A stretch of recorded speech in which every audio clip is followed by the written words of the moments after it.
कि हम लोग इसमें थोड़ा-सा अगर हम और आगे एडवांस करके चलें, बातों को लेके चलें, क्योंकि सर का पेपर बहुत कॉन्सेप्चुअल पेपर है ना? मुझे बहुत अच्छा लगा कि conceptually pros and cons, organisation पे क्या इफ़ेक्ट है, उसकी वजह से स्ट्रेस क्या आता है एम्प्लॉइज़ पर। ये कॉन्सेप्चुअल पेपर बहुत अच्छा पेपर है, एक्सप्लोर किया आपने। लेकिन मैं रिक्वेस्ट करूँगा, क्योंकि आजकल जो सोशल साइंस है, उसमें बहुत सारी प्रॉब्लम्स हैं।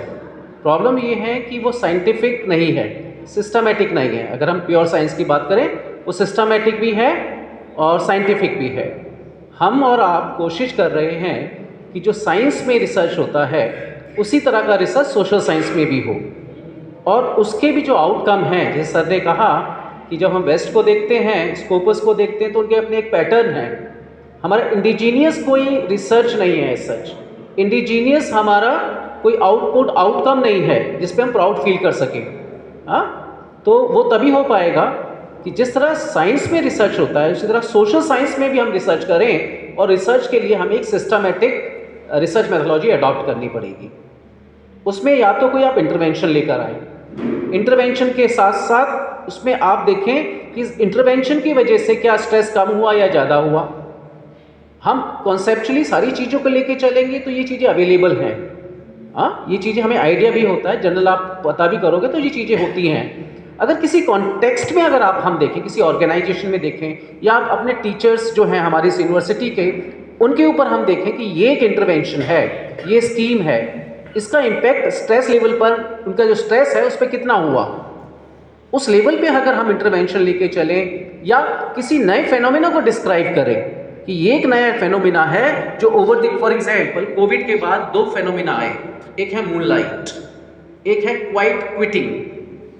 मूनलाइट का और क्वाइट क्विटिंग दोनों अपोजिट है एक दूसरे से, लेकिन हमारे ही इंडस्ट्रीज में है।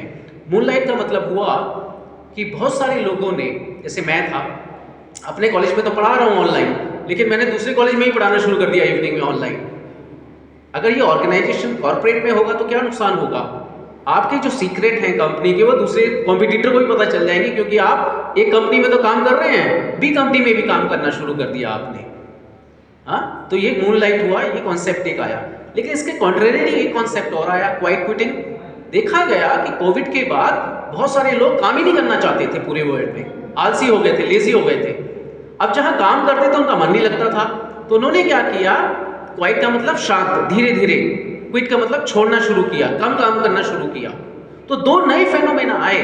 तो क्या हमारे कंट्री में ये दोनों फेनोमेना एप्लीकेबल हैं, या कोई नई चीज है हमारी कंट्री में? फॉर एग्जाम्पल अगर आजकल बात करें, आपने देखा होगा अर्बन क्लैड, अर्बन कंपनी।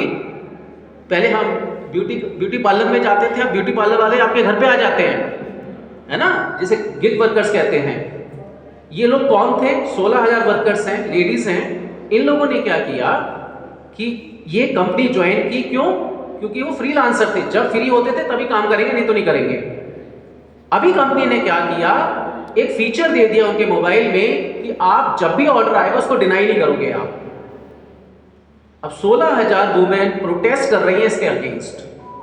तो जब आप किसी नई चीज को दिखा रहे हैं इंडियन कॉन्टेक्स्ट में, सर ने कहा कि इंडियन कॉन्टेक्स्ट में अगर रिसर्च करते हैं, कोई इंटरवेंशन लेकर आते हैं, तो सचमुच वो यूनिक होगा, एक नया फेनोमेना होगा। तो मैं रिक्वेस्ट करूंगा कि थोड़ा आगे बढ़कर या तो कोई नए फेनोमेना को आप डिस्क्राइब कीजिए, ठीक है, वन, या आप किसी इंटरवेंशन को लेके आए अपने रिसर्च में कि योग के द्वारा स्ट्रेस कैसे कम होता है, एक इंटरवेंशन हो सकती है। मेडिटेशन से कैसे स्ट्रेस कम हो सकता है, वो एक इंटरवेंशन हो सकती है अपने आप में। तो प्लीज थोड़ा सा और है, और ये जो रिसर्च गैप है कहां से आएगा? रिव्यू ऑफ लिटरेचर से। मैं रिक्वेस्ट करूंगा, रिव्यू ऑफ लिटरेचर और न्यूज़पेपर एक ऐसा सोर्स है जहां से आपको पता चलेगा कि ये रिसर्च गैप एग्जिस्ट करता है। इसके बेसिस पे फर्दर आप एनालिसिस कीजिए, एक्सप्लोर कीजिए, डिस्क्राइब कीजिए, और इंटरवेंशन के साथ साथ एक्सपेरिमेंट कीजिए। बेसिक से थोड़ा अगर हम आगे जाएंगे तो हम सबके लिए बहुत अच्छा होगा।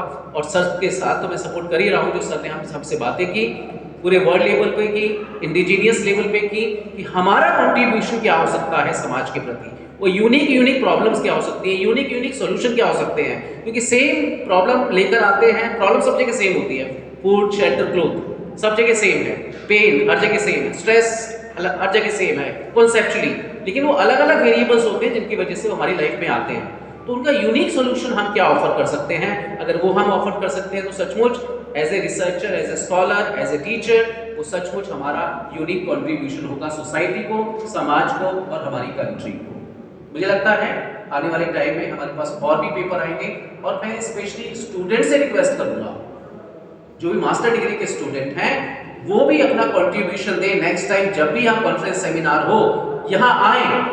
मुझे पता है जब मैं फर्स्ट टाइम यहाँ बोल रहा था 25 साल पहले, तो मेरे हाथ कांप रहे थे, पैर यूं शिवरिंग हो रहे थे। हाँ, तो टीचर ने कहा क्या हो गया? मैंने कहा फर्स्ट टाइम बोल रहा हूँ।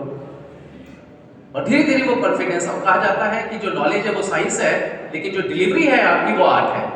तो धीरे धीरे वो आर्ट आपको सीखनी है। ठीक है, रिसर्च कीजिए, अच्छी साइंस नॉलेज लीजिए और उसको इम्पार्ट कीजिए, लेकिन उसके साथ एग्जाम्पल, इलस्ट्रेशन, ऐसी रियल लाइफ की चीजें लाए कि लोग आपको सुने। प्लीज नेक्स्ट टाइम स्टूडेंट से प्रॉमिस चाहता हूं कि जब हम नेक्स्ट टाइम आएंगे तो उसमें से आप सभी एक एक पेपर लेकर आएंगे, एक ऐसी चीज लेकर आएंगे जो लोगों को ना पता हो, आपका कोई इंटरवेंशन हो जो ना पता हो, नया फेनोमेना हो जो किसी को ना पता हो। ठीक है, all the best, thank you very much.